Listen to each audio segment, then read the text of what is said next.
the role of sport and physical activity and mental health is humongous. Like, and not even, like I say, not even just for the science side of it, like the release of their endorphins. It's about building relationships. Hello everybody and welcome back to Serving Up Trouble. This is a podcast about everything women's table tennis and I'm your host, Chloe Ireland.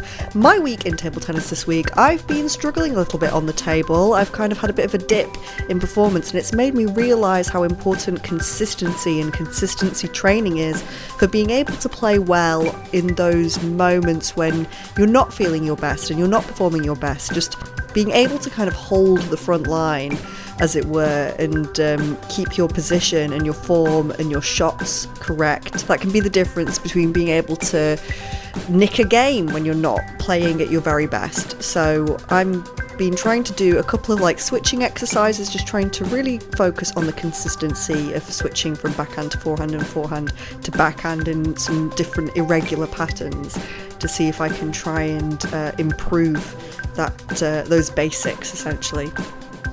On today's show, I am joined by the brilliant Lyndsey Simpson. Lyndsey now works for the mental health charity Lancashire Mind, but before all of that, she's a table tennis player, she's a coach, she's an umpire, and she's a referee. And I just think there's no one better really to talk about how sport and table tennis specifically can impact your mental health and improve your mental well-being. Table tennis has been a real constant in Lyndsey's life, and I think it's really nice actually in this interview how candid Lyndsey has been with us in talking about her mental health. I think she's really open. She wants to encourage open and honest conversations about mental health, and I think she's just a really great ambassador for how sport can really fit into someone's life. A little bit different today, that we're going to be focusing more on mental health, table tennis and mindfulness, and how the relationships that we form in our clubs and in our communities kind of impact that. And Lyndsey talks a little bit about her own journey as well. So a big thank you to Lyndsey for her honesty and for being so open with us on the podcast about what she's been through, and I hope you enjoy this chat. If you've been impacted by any of the issues raised in today's episode, I'm going to put some helplines and some websites down in the description. Lancashire Mind will be one of those websites as well, so you can see a little bit more about all of the great work that they're doing over there. And I hope you enjoy the episode. Welcome Hello. to the podcast, Lyndsey. Thanking you. This is the most formal setting we've ever had a chat in. Yeah, we know it's not going to be formal though. It's not going to be formal. No, this is probably going to be the most unhinged episode of the podcast that I've done today. I can already tell that it's going to go off in all different directions. But just to kind of give people a bit of a background of who you are. So you're referee. Yep. You're an umpire. Level 1. And a player.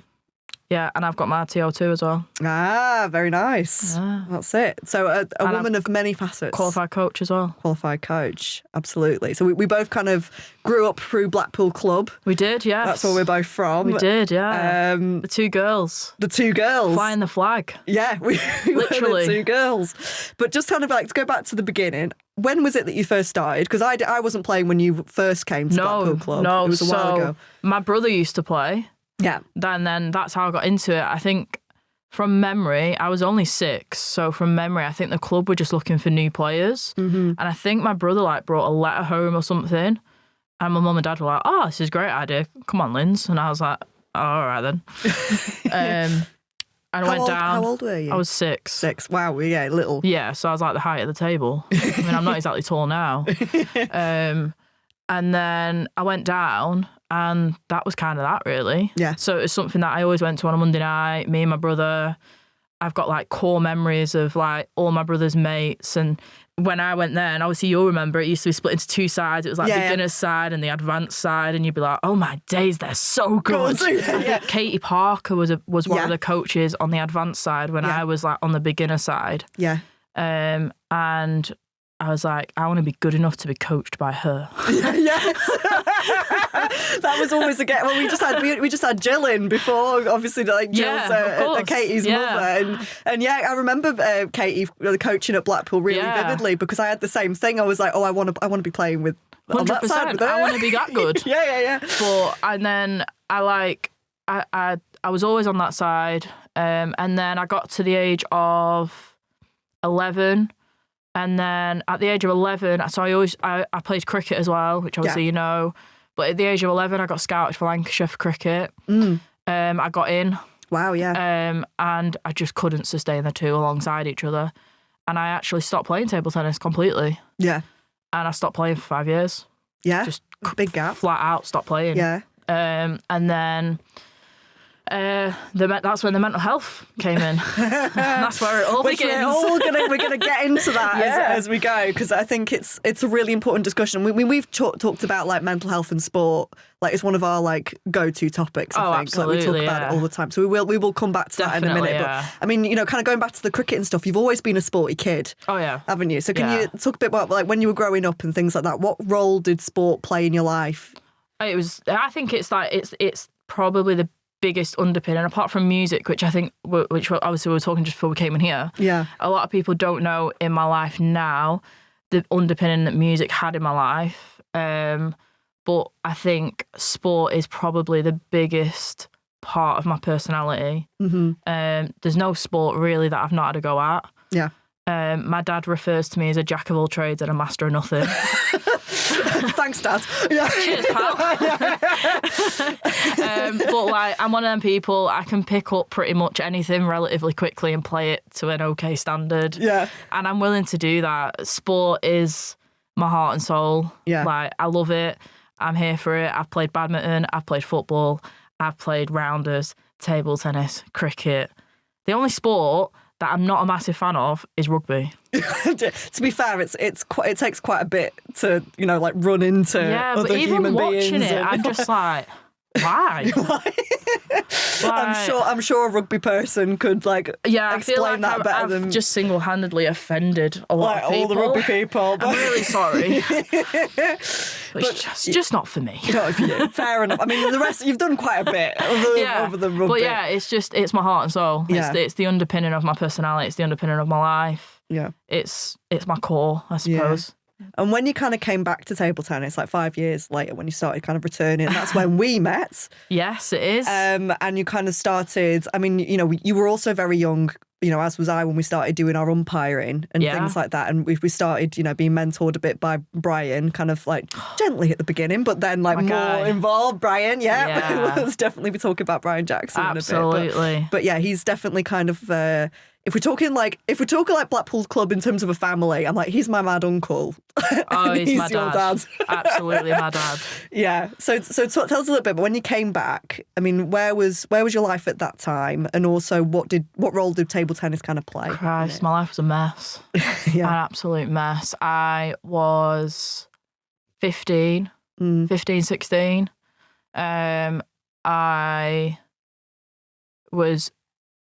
It was just before my first breakdown, my first mental breakdown. Life was a mess. I had been in CAMS for 3 or 4 years by that point. So for anyone who doesn't know what CAMS is, it's the Children and Adolescent Mental Health Services. I'd been with them since I was 12. I'd had a diagnosis of depression and anxiety at the age of 12, and I'd been treated for that. I'd had like some anger management therapy, talking therapy.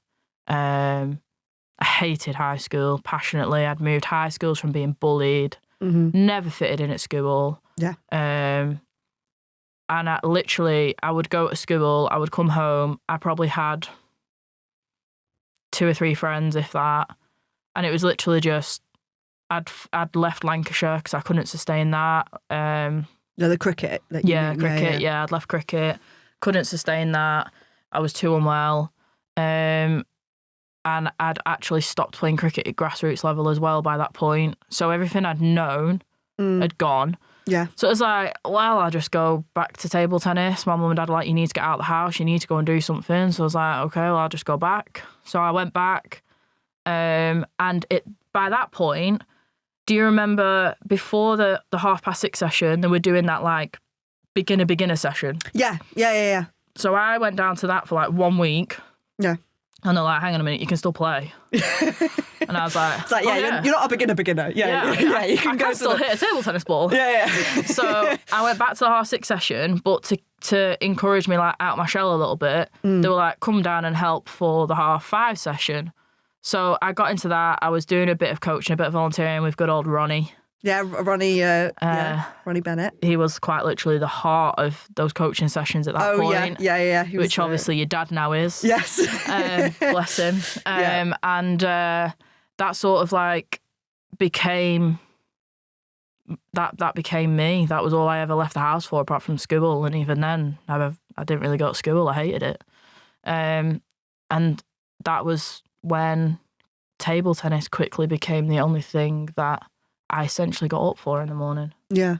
And that was that really. So it became a really important kind of central part of your life, and something that I think it's not unfair to say it still is a big part of your life, and like your social circle and the things that that we do now. So, kind of talking about from then to now, what kind of role has table tennis kind of played in your life, and especially when you're talking about your mental health journey.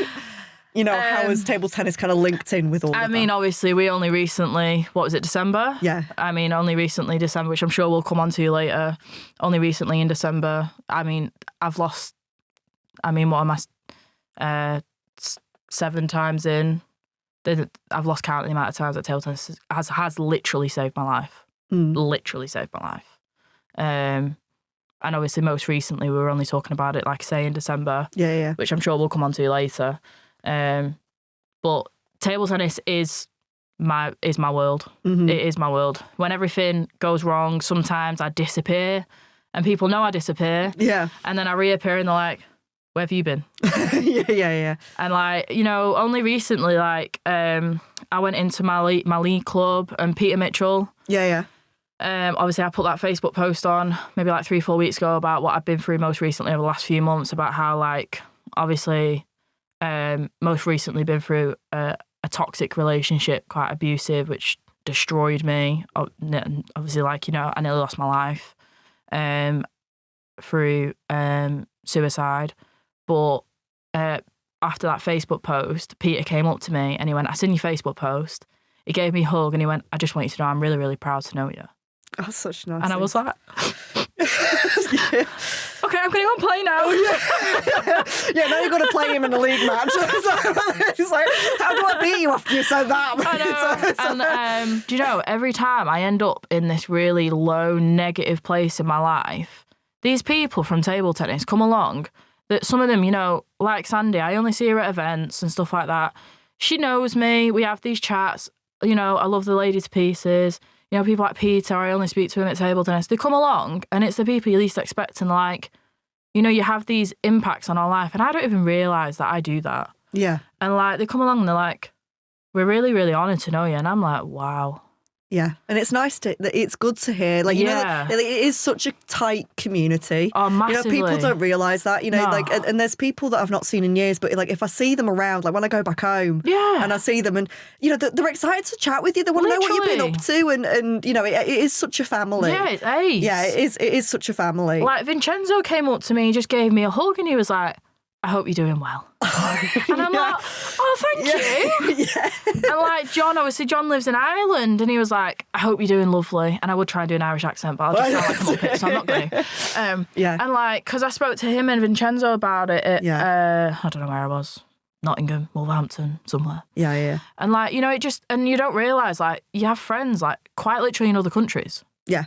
And it's like, wow. Yeah. Like, but it's not even a community, like, it's an actual family. Yeah, totally. And it's amazing. Yeah.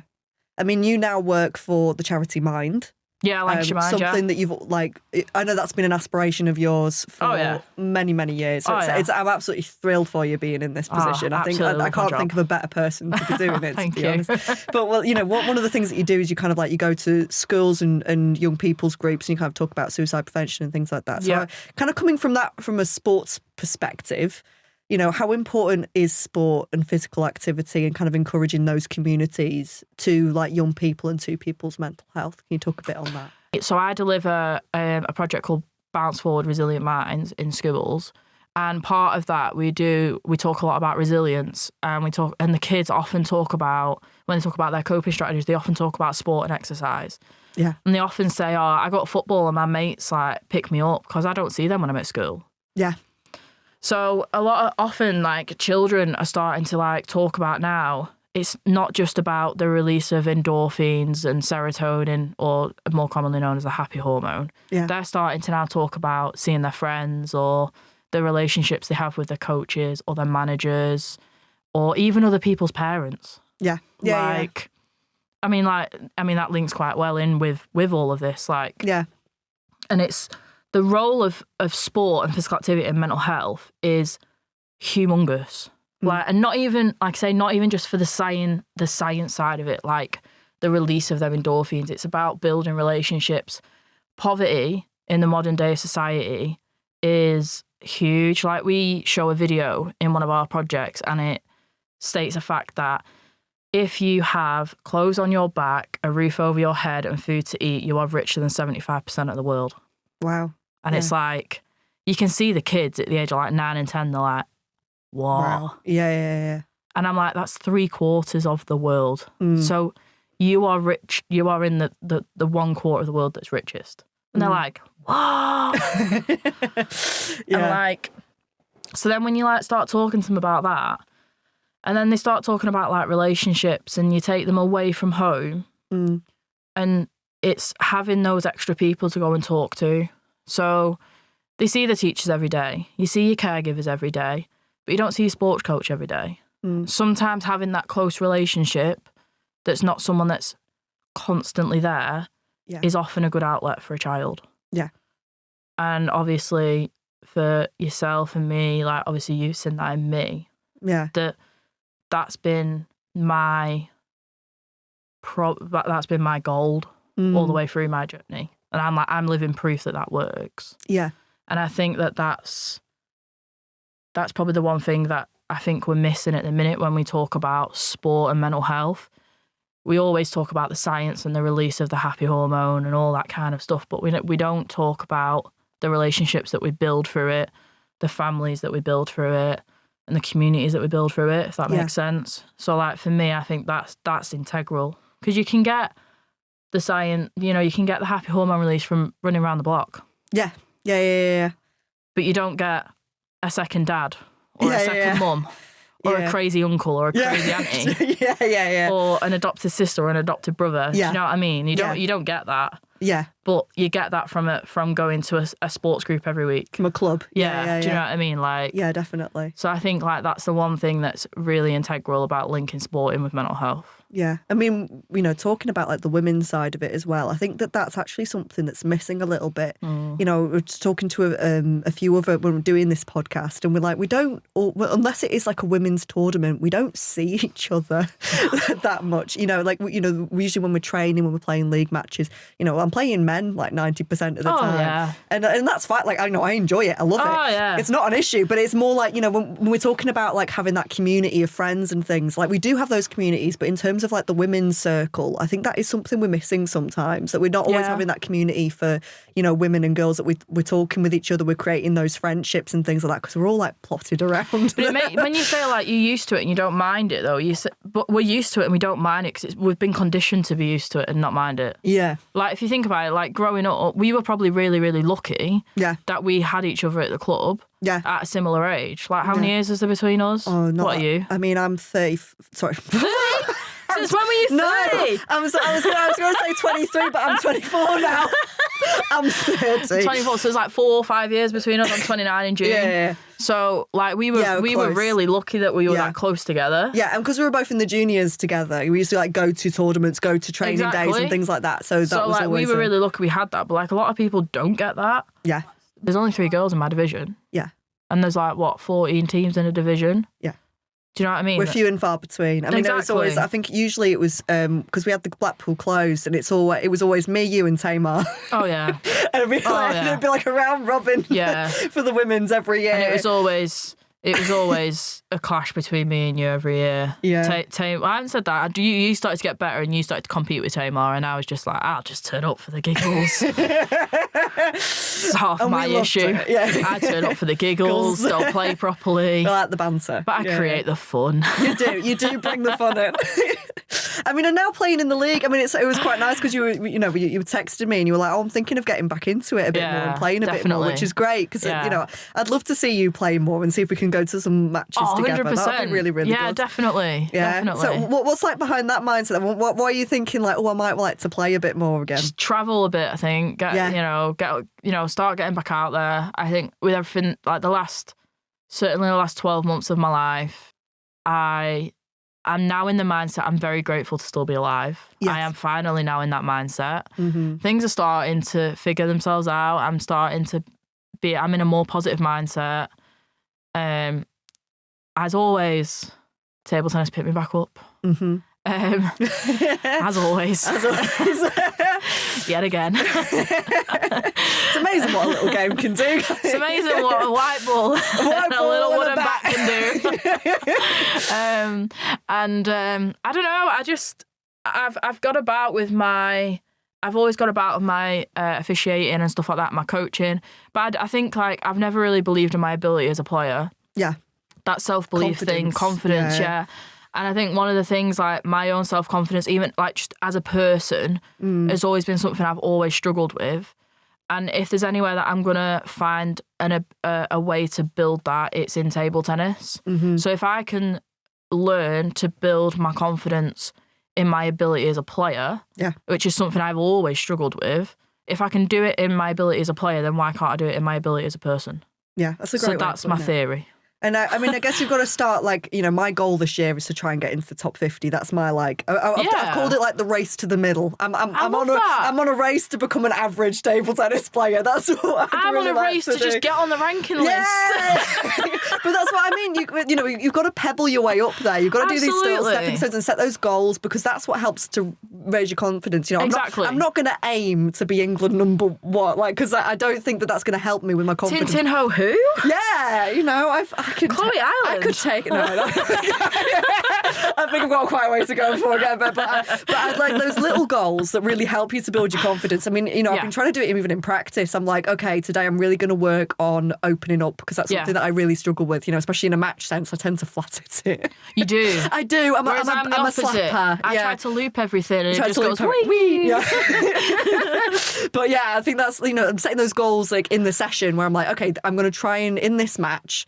I'm going to get like 3 spinny balls on or something like that. And then like if you do that, you're like, you know what, I lost. Yeah. But I did the thing that I set out to do. And you improve that way as well. And it helps you to kind of stick with it. 100%. Because otherwise, you end up like getting frustrated with yourself, like that you're not doing it. I think one of the things I've learned a lot from being an official, and obviously it's no secret, I might be a qualified umpire, I don't massively enjoy it. I absolutely love my refereeing. Mm-hmm. But one of the things I've learned from sitting back and watching is like you might come off a table and on paper you've lost the game, but like setting them mini goals for you come off that table and if you've achieved your mini goals, actually you're the real winner. Yeah.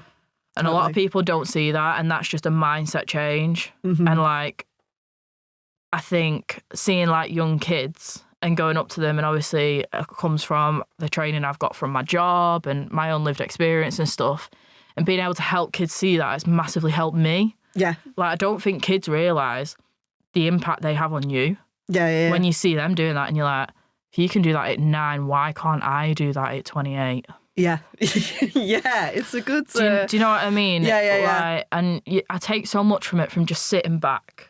And watch him. I mean, I love our 4-star because we're on the stage. Yeah, and you can see everything over. Yeah, the Blackpool 4-star. You are like raised on a little bit of a raised thing, and you can see down on all the tables and stuff like that. I mean, you know this about me. Like, I can look like I'm paying attention to absolutely nothing, and I am away with the fairies. But know I am taking in every last bit detail of what's going on around me. Yeah. And the things that I pick up from children. Yeah. And I'm like, they're so inspiring. Yeah. Like, I'm just going to check the camera's just done a little click thing there. It's clicking. It's clicking. Clicking. It's now taking pictures of me. It loves me that much. While I wrestle with the camera, it's a perfect opportunity to go to our tip of the week. And there's really only one coach who I could ask to do a tip of the week for Lyndsey. So without further ado, here's Brian. My name's Brian Jackson. I've been a level 2 coach for several years. This is how to generate spin during a match or in service. To get spin on the ball, you need to have fast movement of your bat and light contact on the ball.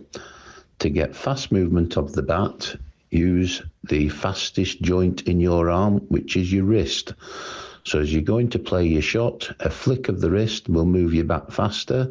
If you do that just as you're going to make contact with the ball, you will get spin on the shot. Thank you very much, Brian. Now, unfortunately, my camera did have a moment after this point, so the rest of the podcast, if you're watching on YouTube, is audio only, but I still hope you enjoy hearing what Lyndsey has to say. You know, you kind of started up a good conversation there about like doing your umpiring and doing your officiating and things like that, because we both started doing that quite young, and you know, we started doing it at I think one of the first big tournaments we did was when there were school games, which obviously isn't really a thing anymore, but a lot of pressure. I think you're only like, what, 15, younger, 14? No. Were you a bit older then? That's a story and a half, Sainsbury's school games. I forgot it was Sainsbury's. It was. Other supermarkets are available. I recommend Lidl. You can't say that. Sorry, and Aldi. Okay. And talk to that, just going off subject very quickly. Did you see the Aldi thing about Valentine's Day? I recommend checking it out. I shared it on Facebook. Oh, yeah, I saw that. Yeah. Okay, but anyway, back to table tennis and not supermarkets. There's the ADHD. Yeah, that's the one. I knew it would rear its head at some point, but you got it there. So Sainsbury's school games. You kind 2013. So right. I qualified 2 weeks before I went. Right. Yeah. So I would have been 2013. So I would have been 16, 17. Yeah. I was born in 96. So quick math. I can't do quick maths. You're around that age. So we can generalise here. 16, 17-ish. I was 12. I know that. So I would have been 6. I don't know. Yeah. I still don't know. You would have been an age at a time. 16, 17. I was 16. Mm-hmm. So anyway, I qualified, and I had just started therapy for my breakdown. Mm-hmm. So 2013, in the January, I got diagnosed with my breakdown. Mm-hmm. In the March, I got diagnosed with OCD. Yep. After being put in an adult service because they didn't have a service for me for what I was experiencing because they thought I had psychosis. And it turned out I had OCD. Right, okay. After all that, which, for anyone who doesn't know, stands for obsessive compulsive disorder, which is also one of, if not the most misunderstood mental health condition. Mm. For the record, I am not a clean freak. Yeah. Complete opposite. Yeah. I boil my parents' blood on a daily basis because I hate cleaning. Yeah. I have a floordrobe, not a wardrobe. Oh, floordrobe, I love that. Yep. So I got diagnosed with OCD in the March. I then got lost in the system because I was in an adult service at the age of 16. Right. So they had to put me back through it again. Yeah. So I didn't actually start my therapy until the September. Yeah. They offered me medication. But at 16, I remember the psychiatrist, I've got it glued, I've got it imprinted in my brain, said to me, this medication will stop you from feeling. Right. They were the words he used to me. Right, okay. And I was straight up like, no. Yeah. Not a chance. Yeah. So I dealt with my OCD and like all this psychosis stuff raw. Yeah. I was actively self-injuring. I was suicidal. My parents didn't know at the time. They only found out in recent months. Yeah. Bearing in mind, I'm now 20. How old am I now? 28? Yeah, so 12 years later. Yeah. They didn't know at the time I did attempt to take my life at 16. Yeah. And amongst all of that. I was coaching. I was only leaving the house for table tennis. Yeah. And that was where good old Brian Jackson came into the fun and games. Yeah. And that guy, alongside obviously all the other support I had with my parents and stuff, but Brian Jackson quite literally became my guardian angel in all of that. Yeah. So I did my CU, as it was then. Yeah. Qualified, went to Sainsbury's School Games. That was the first time I stayed away from home on my own. Right. So a big step anyway. Oh, yeah. Yeah. Got there on the Thursday. Yeah. Within 2 hours, I wanted to go home. Yeah. I remember this story. Yeah. It was eventful. Yeah. When I say I cried the place down, I bloody cried the place down. Yeah. Wanted to go home, didn't want to do it. Yeah. And I very nearly did. Like, there was a phone call between Brian and my parents about meeting at a service station to take me home, the lot. And I remember Dan, Brian's son, I said to Dan, I was like, you know me really well. What do I do? Yeah. And he was like, stay. And I was like, right, okay, I'll stay. That's all it took. Brian was like, I've got you. Yeah. Don't worry. Yeah. So I was like, right. I got paired with Brian for the weekend, and I said to Brian, I was like, I am not umpiring any doubles all weekend. I didn't. You didn't. You stuck to your guns on that one. Yeah. Oh, yeah. And I remember, like, one morning I woke up and I was like, my head was just, I was all over the place. I hadn't slept. And I was like, I'm not umpiring today. And every morning I went down to breakfast, my hood was up, I was pale, like I didn't speak to people, I was really like socially isolated, I really struggled to get to know people. But like this one morning I was like, I'm not umpiring. By the time I got to the hall, I'd put my umpiring kit on, I went out still for my 9 o'clock game. And like it really started to become like my like dynamite, like it got me out my shell. And by the Sunday, I was bouncing around. Yeah. People knew who I was. I'd made friends. I was the bubbly person that you know. Yeah. The idiot, basically. Yeah. You know, I was cracking the jokes. Yeah. And then I got a final. Yeah. And I was like, maybe I am actually good at something. Yeah. And like that weekend was like the turning point of maybe I'm actually like worth something in the world. Yeah. Because there's a bunch of people here that have never met me and they actually like me. Yeah. And it's proving it to yourself as well. Like, massively. you know, the fact that you're like, you're feeling at this point so low, but you're still going out and you're doing a good job. Yeah. And people are recognising that you're doing a good job. And you're like, I mean, obviously they didn't know what you were going through at the time, but they were like, still like, oh, she can do it. Let's give her a final. Yeah. You know, like it's validation in that way, isn't it? It was Steve Welsh. Yeah, God bless his soul. Yeah. He was the referee. Oh, was he? Yeah. Wow, yeah. I'll never forget it as well. I got put on live court on the Saturday morning, I think it was. Yeah. First time I've been on a live court. Flip me flipper. Yeah. Straight under the table. I remember that was a hot button topic at because I think I did it the year after you. Yeah, you and did, everyone was like, "Oh, let's make sure we don't drop him on the floor." like we're all practicing flipping the coin, like in the it's like the Lyndseyest thing ever. Yeah, straight on the floor. Flip it on straight on the floor. Under the table. Oh no! I didn't have a spare because no one told me to take a spare. So straight on live court, I'm on my hands and knees under the table, picking up my flipper. Right, yep. But you got through it. I got through it. You got through it in the end. And that was the start of me losing my life to officiating. It gets us all in the end. It got hold of me. It got hold of me. But I mean, now you kind of you kind of become more into the refereeing side of things, and you kind of. I mean, we've got kind of similar stories, and we both. You know, get a lot out of officiating. Yeah. I think sometimes it can be quite tricky because we don't really have our peer group, you know, there when you're officiating. It's quite difficult to get into it. We were there kind of because we were encouraged to kind of get into it and start doing it, but we were very rarely doing it together. Really, I think maybe it would have been a bit better if we had. But you know, sometimes I think would you have coped with me? Well, maybe not. We never know. But I think when you're when you're kind of starting at that age as well, you want to be around your peers. Yeah. And it's hard, I think, sometimes to be like, well, especially when you want to be playing. Yeah. And you're like, you're watching from the sidelines and you're like, oh, maybe I'm past it now that I'm sat here in this chair. I am past it. But I think we both get a lot out of it because I think that sense of confidence is definitely something that I've got from officiating. Massively. Like over time. I think when I first started, I had no confidence in it. And you give your first yellow card and you're like...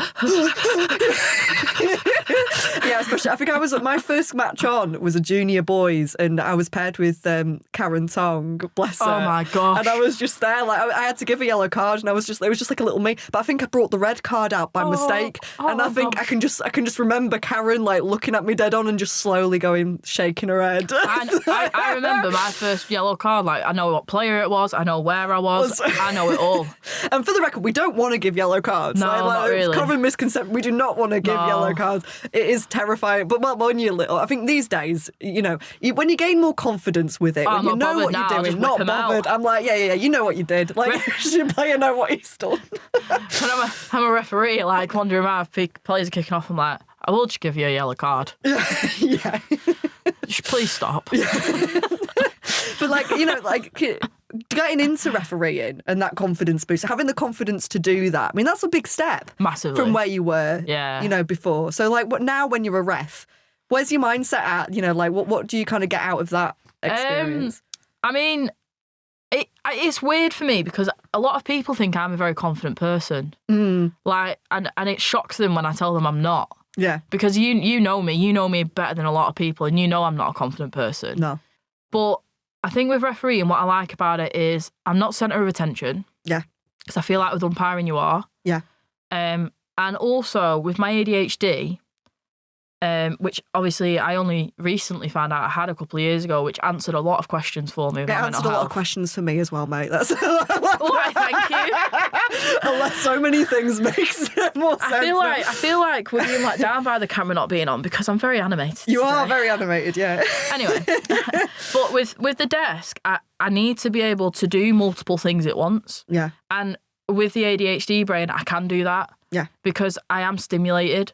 Whereas with umpiring, you have to be I know you've got to think of multiple things at once, but you've got to be so on the point that's in front of you. Yeah, you've got to be so heavy, and I can't do that. Yeah.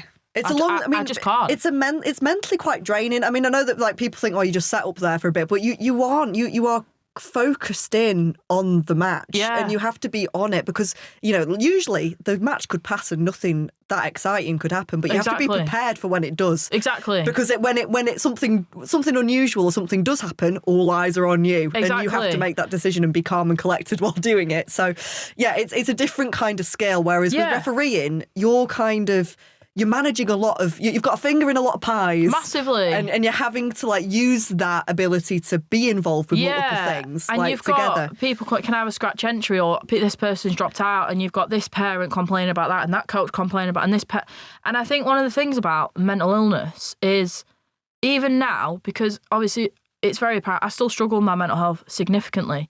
I've spent my entire life in survival mode. And the thing about survival mode is, I am constantly ready to survive. Yeah. Ultimately, that's what it's about. I get through the day. Yeah, I never feel calm. Yeah. I don't know what that feels like. Yeah. And the thing about refereeing is you've constantly got to be alert. You've constantly got to be able to fix a problem very, very quickly. Yeah. And people often comment on when things are calm, how I can't deal with it. Yeah. But when things are chaos, I'm like the calm in the storm. Yeah. And actually, it's not that I've got that skill. It's a transferable skill from the fact of I've spent my entire life battling with my own brain. Yeah. So actually, in a weird way, the fact that I have been as mentally unwell as I have been is the reason why put me on a referee desk with a draw sheet that needs redoing, a parent that's kicking off, a player that's kicking off, a coach that's not happy about the draw that got done last Tuesday. Yeah. And then another player that's complaining about the ranking list, and someone's bat that's rubber's dodgy. Oh, yeah. Or whatever else is going on, and someone needs an injury timeout. I'm like, cool, let's do it. Let's do it. Let's get it done. Yeah. Because I'm prepped for that. Yeah. Because I've spent my whole life in survival mode. Whereas, when there's nothing to do, I'm like, what now? So then, on top of living in survival mode, on top of the fact of I've got a very hyperactive brain because I have ADHD. Yeah. Refereeing's made for me. Yeah. I am designed for that. Yeah. What I'm not designed for is sitting at an umpire's desk. Yeah. Which I completely get you there. Just like without naming any names, just as a little side topic, what is some of the worst bats you have seen at tournaments? If you could describe some of the bats that you've had to look at and be like, excuse me? I mean, I did a tournament back end of last year. Yeah. And some of the bats that got brought to me, I didn't even take them off the umpires. They literally came to me, and as they came to me like that, and they just leant out the bat, I just went, no. And I'm talking like 2-3 centimetres chunks of rubber's missing. Jesus. And then the player comes in and go, well, it didn't get picked up yesterday. Did you have an official umpire yesterday? No. That's why. You're very, very lucky. Yeah. You're lucky you got through. And I think the other thing that helps as well is, like, obviously, as you and I am pretty sarcastic. Yeah. But I do it in a humorous way. Yeah. I have got a very dry sense of humour and a very dry personality. Yeah. But I do it in a humorous way. Yeah. So like, it kind of helps because I can be very blunt with players, but in a way that doesn't necessarily offend them, and they will just giggle back at me, kind of thing. I'll be like, dude, your bat's like really illegal. There's a stand over there you can buy a rubber from. Yeah. Crack on. I think that's helped it. I mean, one of the things that, like I really admire about you is the way that you are able to communicate with everybody in that way. And I think some of your experiences have helped you become that person. Yeah, probably. Especially with like younger players and things like that. Like you're really good with like kids and young people. Thank you. Because I think you know what one, you've got the hyperactivity to match them. You can't go understated. But my dad said to me, I'm finally working with people who've got the same mental age as me. I'm like, but I also just think, you bring your experiences with you wherever you go, and you use that, and you are a good communicator in that way. And I think, you and Brian, you're like the chuckle twins when you get on the thing. You make each other laugh so much, which I love. I love being around you two because you are a comedy duo, but it is like that same dry sense of humour. Oh, yeah. But you get each other through it. Yeah. And you are able to communicate in a way that people like they understand. It doesn't break the enjoyment of the day. No. You're able to kind of meet people on that level, which I just think is such an important skill, and it helps the sport be, again, more of a community. It's not you. It's never you versus them. It's about like, massively. I'm trying to help you. I'm helping to organise this tournament. This is what we're doing. We're trying to make, you want the players to enjoy the day. 100%. That's all you do 100%. It for. You do it because you love table tennis, not because I am not there to dish out cards and criticise people and make them miserable and tell them what they're doing wrong. Yeah. At all. I'm never there for that. There might be other people that want to do that. That's fine. That's your prerogative. That's their way of doing it, whatever. But I'm not there to do that because that wouldn't help me when I was a kid. That would have made me not want to do it. Yeah. And I think as well with me and Brian, I mean, it helps obviously with everything I've been through, but we're a duo. Like, when we referee together, irrelevant of which way round we are as deputy and main referee, we don't have to communicate to make decisions. Yeah. Because we know each other so well. Yeah. We are a really good refereeing duo. Because I know what he's thinking, he knows what I'm thinking, and we just get on with it. Yeah. And, it doesn't matter. Someone needs a referee, as long as one of us is there, we know what the other one's going to say. Yeah. Because we just click. Yeah. And it helps. Yeah, you make a good team. Yeah.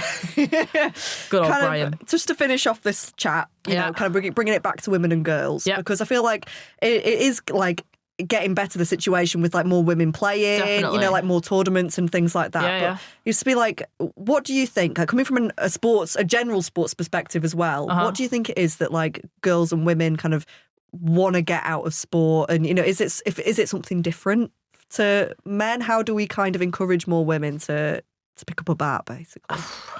Christ. It's a big question. That is a big question. I mean, I think there's a lot more barriers for women than there is for men. And it's not even about, I'm not opening that debate of, women go through more and stuff, but, obviously we have to have breaks when we decide to have children and stuff like that, because, we have a lot of body changes and stuff like that.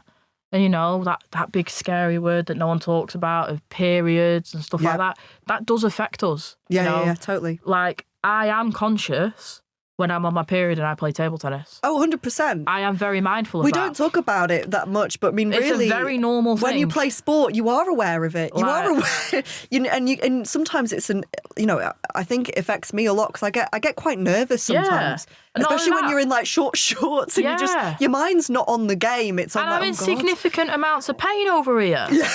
Yeah. I feel like I'm being stabbed repeatedly. Yeah. Like, stuff like that. And I think sometimes the awareness of that is very minimal. Yeah. Like, of actually what goes on in a woman's body that does just generally affect their day-to-day lives. And to put it bluntly, the ignorance of it. Yeah. Like, and I think just as a community, table tennis as a community is very open to inclusion and things like that. And I think as a community, we should be more open to discussing stuff like that. Yeah. Because it does affect us. And then just, I think we're doing really good at bringing in only women's sport. Mm-hmm. Only women's tournaments, sorry, not sport. Yeah. But I think trying to encourage more women's numbers at mixed tournaments. Totally. Because I'm on board with that.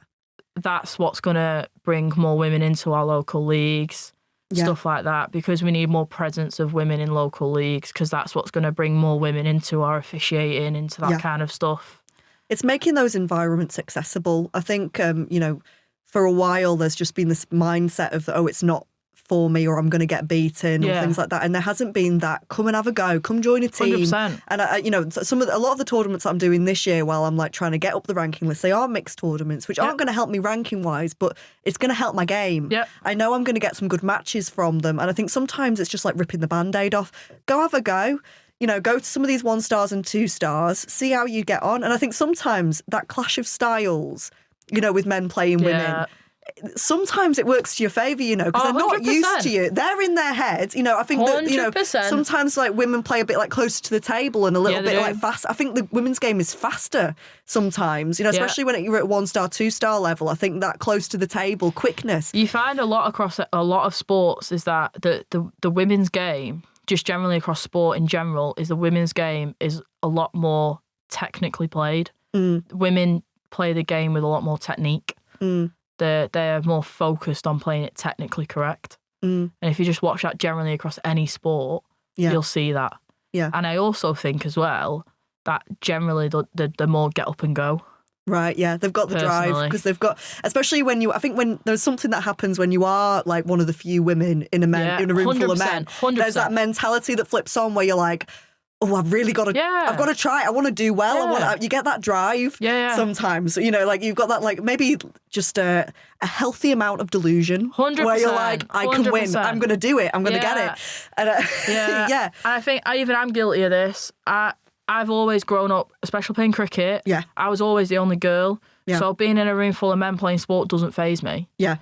And I'm guilty of this, it is very daunting for a lot of women to walk into a room and it be full of men. Yeah, totally. Where it doesn't faze me, but it phases a lot of people. It does. So we need to just make it a bit more female friendly. Yeah, we need to get some groups together and be like, in this 1 star, 3 of us are going to enter. Yeah. Talk to your table tennis friends. We've been doing that, haven't we? Yeah, arrange to go to some 1 stars and 2 stars together, even if they're mixed. Yeah. It's such a good exercise. You'll get good gameplay out of it. So, I totally agree. Like, we do need to increase the times that women can play women because that's how we get ranking points. That's how we, like, climb that thing. But we also need to be making those spaces, those mixed spaces, which, let's face it, we're going to be playing more in anyway if you play in local league level because numbers-wise, it's 100%. Just the way it's going to work out.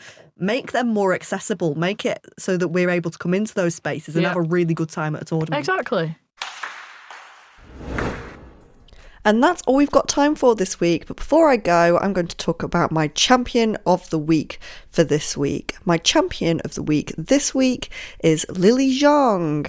She is the USA #1 player.